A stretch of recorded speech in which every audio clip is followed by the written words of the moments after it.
Our next speaker is Lina Miranda, and Lina is a 22-year stage 3B stomach cancer survivor. So right there and then it's like,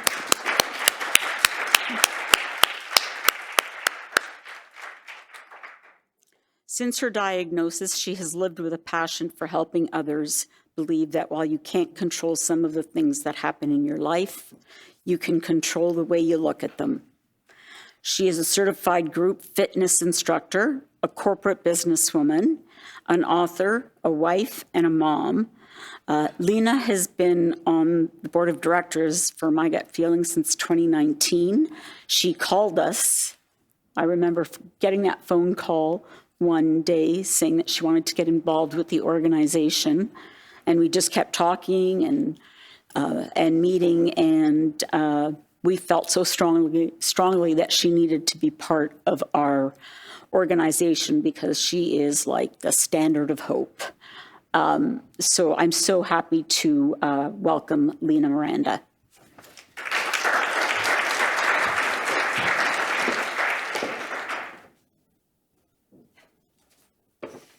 Oh gosh, no pressure.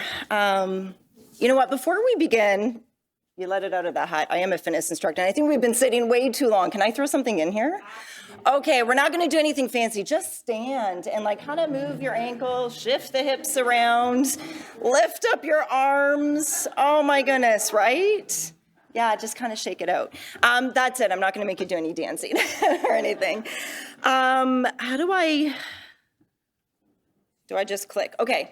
So before we begin, isn't this a gorgeous photo of a blue moon?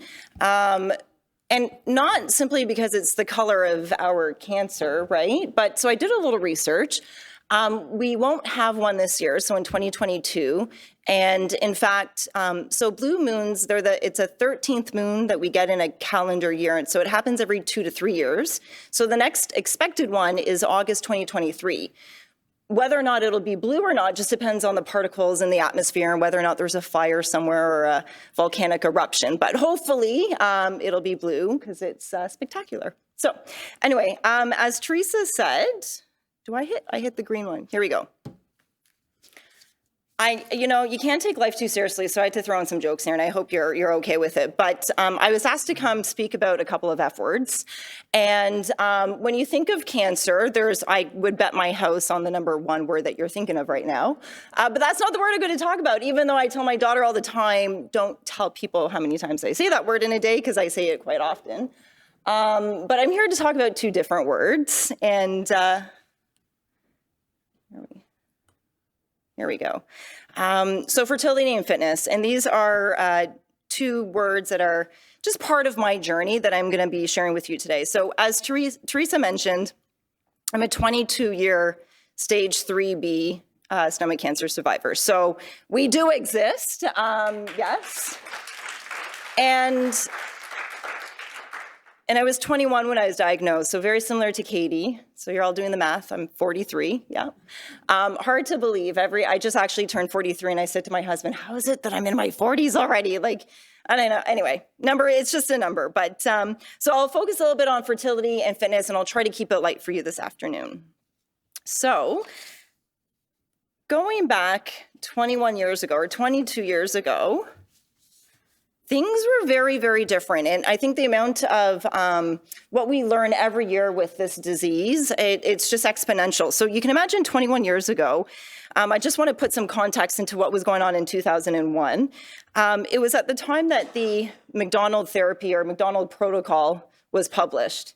And I like to say I play a little bit of history in Mississauga at the Credit Valley Hospital because it was just published. And I remember my oncology team coming to me and saying, are you okay if we do something different? And I was like, well, shit, what do I have to lose, right? Like, So they said, if we do chemo and radiation, your chances of survival are better. And I was like, well, how much better? And I don't even remember what the number was, but it went from like really shitty to like bad, or like, not so shitty. But anyway, so we did it. And so that's a little bit of the history. So back in 2001, of course, I was not spoken to about fertility at all. And I jokingly, I we know why, because it really wasn't a thing back then.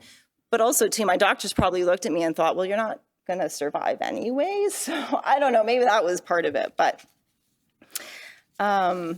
so let's fast forward. I never really thought about it. My main goal at the age of 21, I wanted to get through this. I wanted to get to the 5 years, wanted to graduate university. It kind of put a wrench into that and get married. And so in my early 30s, and when we finally settled down and stopped traveling and we started to think about a family, a couple years went by and not much was happening. And so it's weird. Do you guys ever have memories of like something that was said to you many, many years ago and you think, did I dream that or did it actually happen?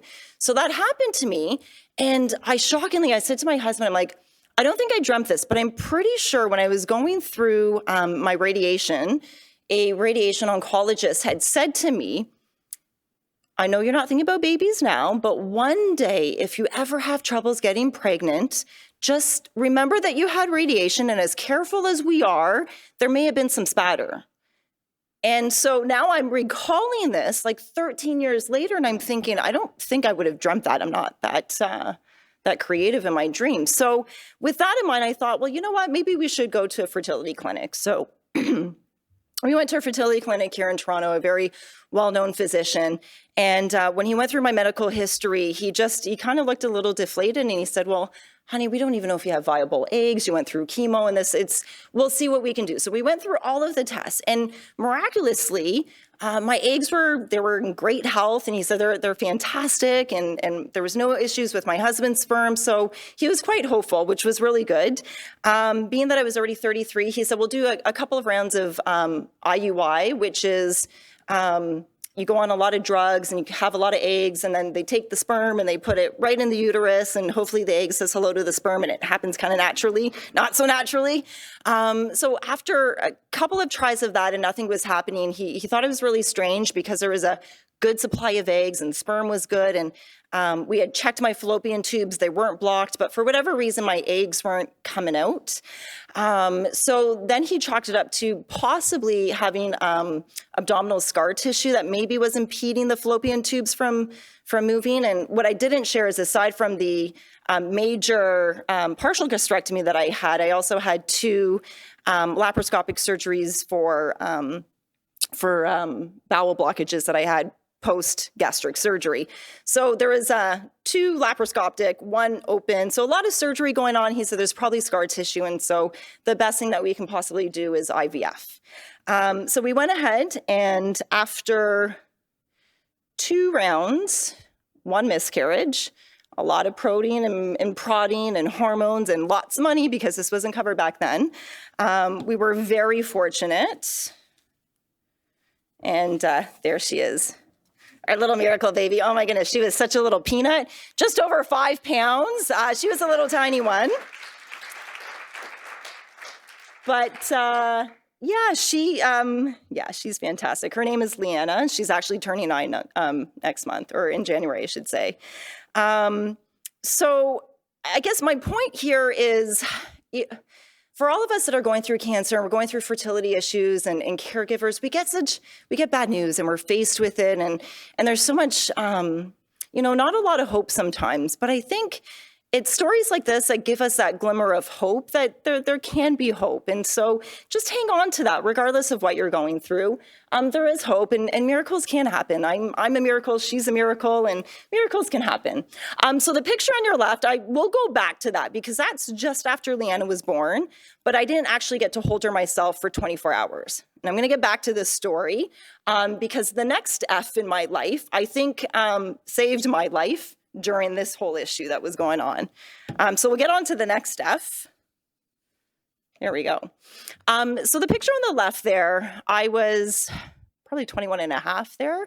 So a few months after going through all the radiation and the chemotherapy, and I'm maybe just over 90 pounds in that picture. So, I mean, you can see from my hands, I was a skeleton, just really not healthy looking.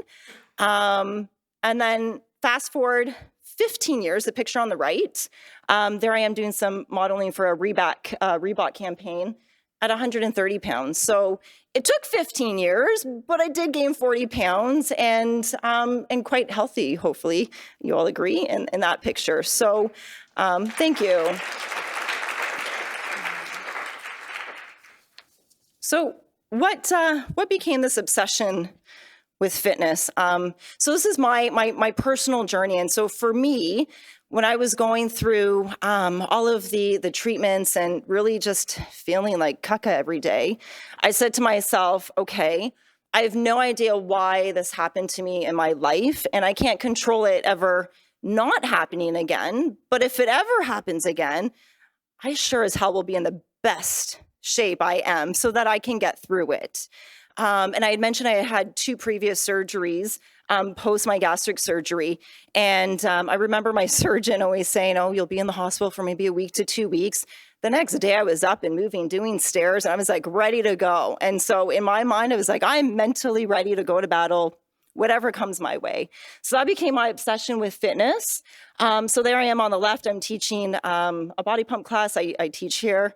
In the middle, that's my husband. You can't see his face, but we both love to CrossFit now. We do some CrossFit competitions together and kicks my butt a lot, but that's okay. And then on the right, that was this past spring, just finishing the Mississauga half marathon. And my daughter was there at the end cheering me on with a little sign, which was really special. So I had mentioned that fitness may have saved my life during my birthing story. And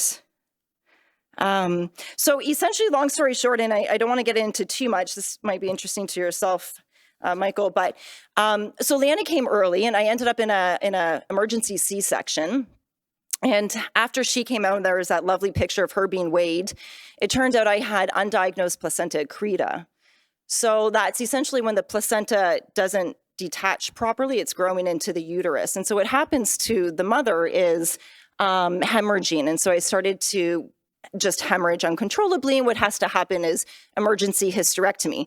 But I was in a little C-section room, so they weren't prepared for a major surgery. So they were calling down, trying to get an operating room ready for me. But at the time, I'm massively hemorrhaging. So it was very, very, it was a crazy moment. And so that I remember they said, we have to try to control the bleeding until we can get you to the major surgery room. So they put in, I'm going to butcher what this is called in medical terms, but a balloon to put pressure on the arteries to try to stop the bleeding. I woke up 24 hours later and I was in the ICU and I was like, what happened? Is my daughter okay? What happened to my uterus?